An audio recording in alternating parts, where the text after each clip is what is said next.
자, 여러분들 오늘의 문제 시작합니다. 제가 이제 그 2단계 모의고사에서 잘 안 냈던 문제긴 합니다. 한 번인가 냈던 것 같긴 해요. 근데 이제 한번 좀 혹시 모르니까 정리 차원에서 한 번만 가고 우리가 정리할 문제가 어떤 거냐면 바로 이제 사인의 공법행위예요. 자, 사인의 공법행위에 대한 개념을 잠깐 얘기해 볼게요. 여기서 사자가 무슨 사자냐면 당연히 이 개인 사자죠. 사인이고요. 이 공법이잖아요. 이거거든요. 그러면 여러분 행정행위나 행정입법은 사인이 합니까? 행정기관이 합니까? 행정기관이 하잖아요. 우리가 지금까지 배운 것들이 다 행정기관이 하는 것들이잖아요. 근데 이거는 행정기관이 하는 거예요. 우리 개인들이 하는 거예요. 우리 개인들이 하는 건데, 근데 무슨 행위라고요? 공법이네. 공적인 행위인 거지. 예를 들어서 어떤 거 대표적인 게 여러분들 빨리 이제 합격하셔가지고 나이가 되면 결혼하겠죠. 그럼 결혼하면 당연히 동사무소 같은 데 가서 뭐 합니까? 혼인 신고하죠. 그럼 신고는 행정청이 하는 거예요. 여러분들이 하는 거예요. 여러분들이 하는 거잖아요. 사인이 하는 거잖아. 그런데 그 신고는요, 사적인 행위라고요. 신고는 공적인 행위라고요. 공적인 행위예요. 그런 게 바로 사인의 뭐라고요? 공법행위야. 그래서 신고가 가장 대표적인 사인의 공법행위야. 아시겠죠? 사인이 하는 건데 공법적인 효과가 발생한 행위. 기억하셔야 됩니다. 그러면 이 사인의 공법행위에 대한 설명으로 가장 옳지 않은 것은 이렇게 돼 있네요. 한번 따져봅시다.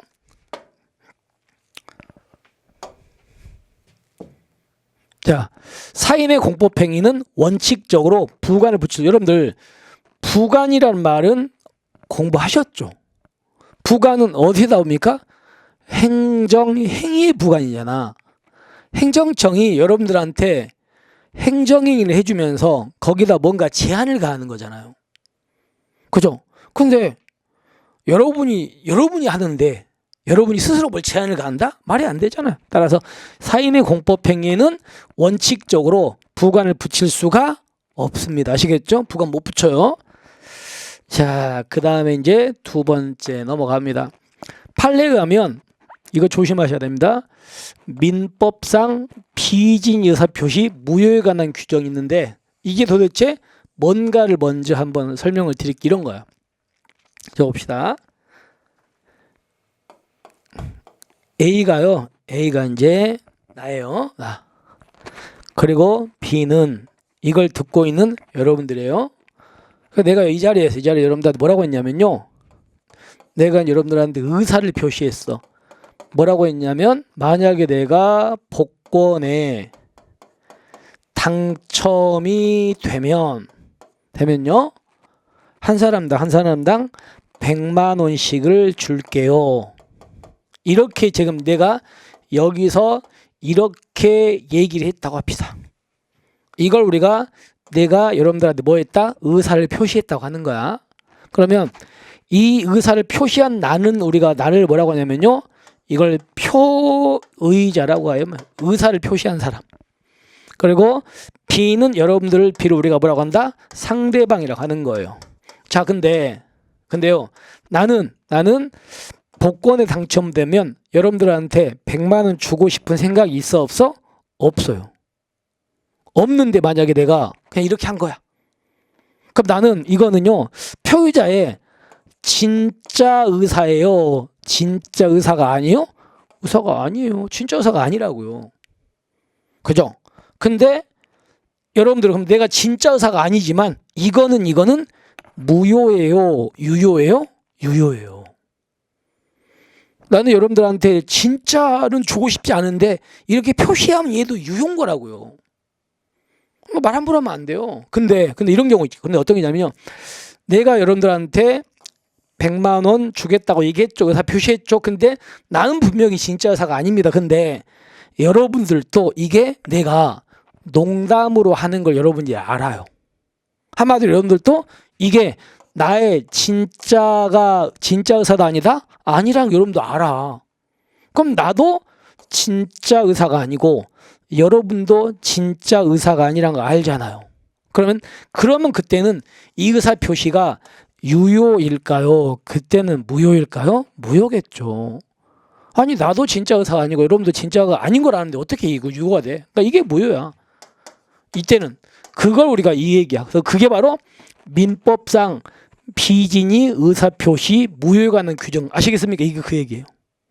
근데 문제는 이 무효 규정이 사인의 공법행위는 적용이 안 된다고요. 무슨 얘기냐면 자 보세요. 제가 이제 행정처한테 내가 공무원인데 사표를 제출해. 사직서. 근데 나는 사표를 제출했는데 그만두고 싶은 생각이 없어 그냥. 그러니까 사표를 제출하긴 했는데 나의 진짜 의사가 아니에요. 근데 상대방 임용권자도 진짜 의사가 아니라는 걸 알아요.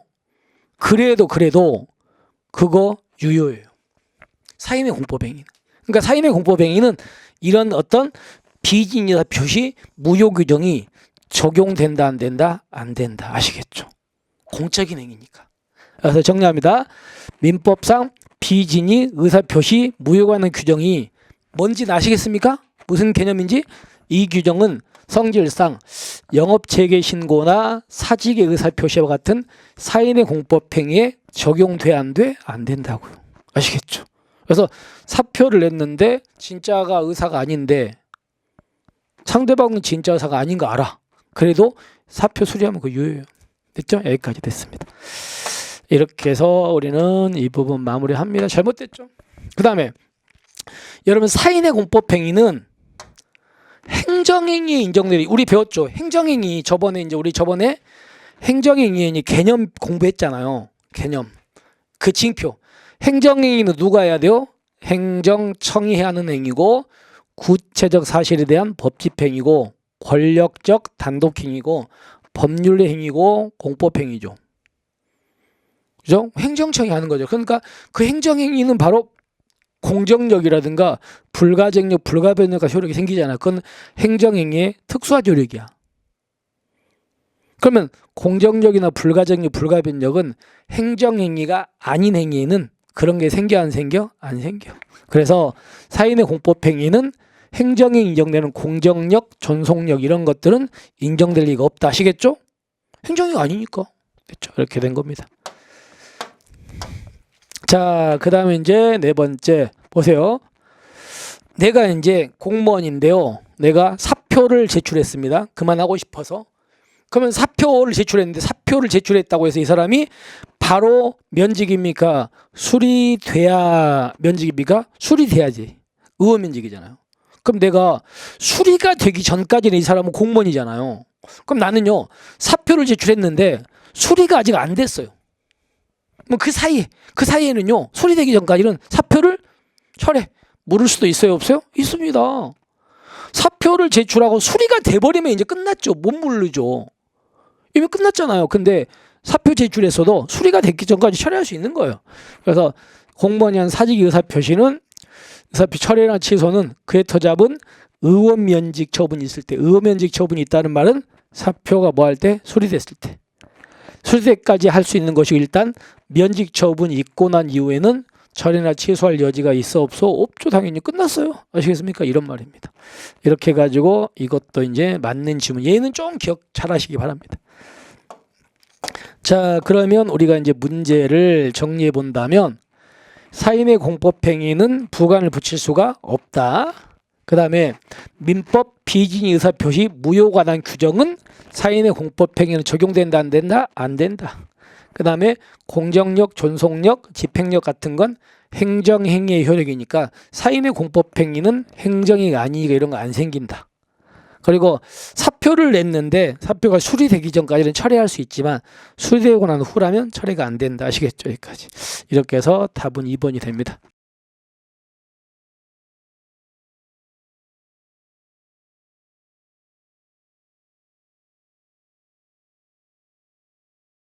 자, 두 번째 문제 풀까요? 자, 여러분들 사인의 공법행위에서 가장 중요한 게 바로 신고예요. 여러분들은 살면서 신고 가끔 하잖아요. 결혼하면 혼인신고, 애가 태어나면 출생신고를 하게 될 겁니다. 자, 근데 신고인데 여기서는 우리가 조심할 게 신고에는 두 가지 의미 신고가 있어요. 하나는요, 신고는 두 가지가 있는데 첫 번째가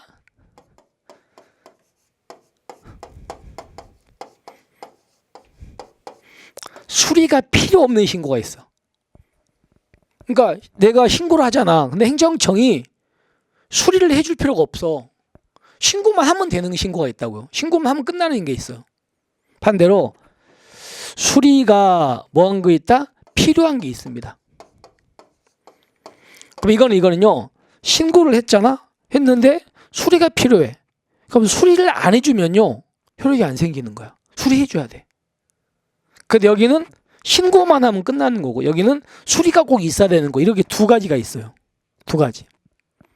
근데 수리가 필요한 신고냐, 수리가 필요 없는 신고냐는 이제 뭐 법조문 이런 걸 해석을 해봐야 돼요. 확실한 게 아니거든요, 그게. 이런 거 따져봐야 돼. 자, 근데 여기서 보시면 이제 하나씩 들어가 볼게요. 일단 이렇게 크게 생각하시고 한번 보세요. 질문합니다. 수리가 필요한 신고예요? 아니, 수리가 필요 없는 신고예요? 그럼 내가 신고를 했습니다. 근데 수리가 필요 없어. 행정청이 나한테 수리가 필요 없는데 수리를 거부했어요. 거부하면 신고 효력은 안 생기는 거예요? 수리를 거부해도 신고 효력은 생긴 거예요? 생긴 거예요. 왜냐하면 수리가 필요 없으니까. 내가 신고하면 되는 거예요. 수리 같은 거 필요 없다니까. 그래서 내가 신고만 하면 그냥 효력이 생겨버리는 거야. 반대로 두 번째 이거예요. 수리가 필요해. 내가 그런데 신고했거든요. 근데 행정청이 수리를 거부했어요. 거부하면 수리 안 됐잖아요. 그럼 당연히 신고 효력은 생겨 안 생겨? 안 생기겠죠. 무슨 말 이해되셨습니까? 그럼 질문합니다. 내가 수리가 필요한 신고인데 신고를 했거든요. 적법하게. 근데 행정청이 나한테 수리를 거부해버린 거야. 이건데.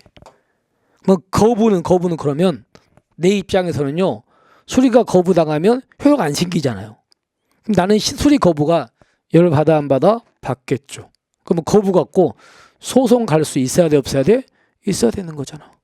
당연히 그렇게 하겠죠. 이게 두 개입니다. 자, 그거 생각하시면서 이제 문제를 한번 풀어보겠습니다. 첫 번째 갑시다. 자, 조심하세요.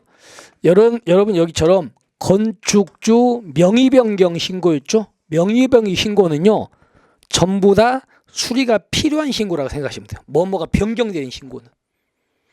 그래서 건축주 명의 변경 신고했는데 수리를 안 해주면 명의가 변경돼 안 돼? 안 되는 거야. 그래서 수리를 거부당한 사람은요, 변경이 안 됐어. 그러면 거기 거부당했으니까 열받잖아. 그럼 나는 수리 거부를 갖고 소송 갈 수 있어야 돼 없어야 돼? 당연히 있어야 되죠. 그죠? 그 얘기. 그래서 수리 거부는 당연히 소송의 대상이 되는 뭐에 들어간다? 처분에 들어가는 겁니다. 아시겠죠? 그래서 처분이라고 하지 않을 수 없다. 맞죠? 그래서 여러분 머릿속에 무슨 명의 변경 신고는 전부 다 수리가 필요한 신고라는 거 기억하시고, 그리고 수리를 거부당하면 효력이 안 생겼으니까 상대방은 수리 거부를 갖고 소송 갈 수 있는 것이고. 아시겠죠? 거기까지. 그리고 여기 변경 신고나 그다음에 지위 승계 신고라는 말이 들어가도 이런 건 전부 다 수리가 필요한 신고니까 얘네들의 수리를 거부한 거는요, 이거는 무슨 성이 있다? 처분성이 있어가지고 뭘 제기할 수 있다? 이거를 취소해달라, 이런 소송의 대상이 된다. 아시겠죠? 여기까지. 자, 그래서 맞는 지문입니다. 두 번째 갑시다. 여러분들 이제 납골당 설치 신고 기억하시는데, 이 납골당 설치 신고도 이것도 수리가 필요한 신고입니다. 수리가 필요한 신고. 그래서 수리가 필요한 신고니까 수리 처분이 있어야만 신고한 대로 납골당을 설치할 수 있는 거 아시겠죠? 수리가 필요하니까. 수리 거부당하면 못하는 거예요. 됐죠? 그래서 맞는 지문. 자, 그 다음에 세 번째가 주민등록 신고 보세요. 예를 들어서 여러분들 주소 같은 거 옮기면 전입신고 같은 거 하잖아요. 그죠? 그런 게 바로 주민등록법상 신고예요. 근데 이 주민등록 신고도 수리가 필요한 신고예요. 그래서 행정청이 수리한 경우에 효력이 발생하는 것이 아니라 행정청에게 도달하기만 하면 여러분들 도달하기만 하면 효력 발생한다는 아까 수리가 필요 없는 거잖아요. 근데 여기 수리가 필요해요. 그래서 수리한 경우에 효력이 발생하는 거지 도달만 해가지고는 효력이 안 생깁니다. 그래서 아까 정리 납골당 설치 신고나 주민등록 신고 그리고 무슨 명의 변경 신고 지위승계 신고 뭐 이런 것들은 전부 다 수리가 필요한 신고 기억하시면 됩니다. 잘못됐습니다. 그 다음에 자 이거 보세요. 우리가 건축 신고 그냥 건축 신고가 있어요. 그러니까 여러분 조심할 게 신고 건축법에서 그냥 기본적인 건축 신고가 있고요. 그리고 여기처럼 인허가 의제 효과를 수반한다는 말은 무슨 말이냐면 이거는요. 건축 신고를 하면 인허가 있죠? 인허가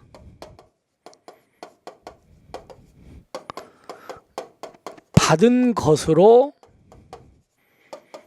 보는 신고가 있어요. 자, 생각해봅시다. 그냥 건축 신고가 있고요. 건축 신고하면은 인허가를 받은 것으로 봐버린다는 거예요. 그럼 여러분들 신고하고요. 인허가하고는 뭐가 더 받기가 어려워요?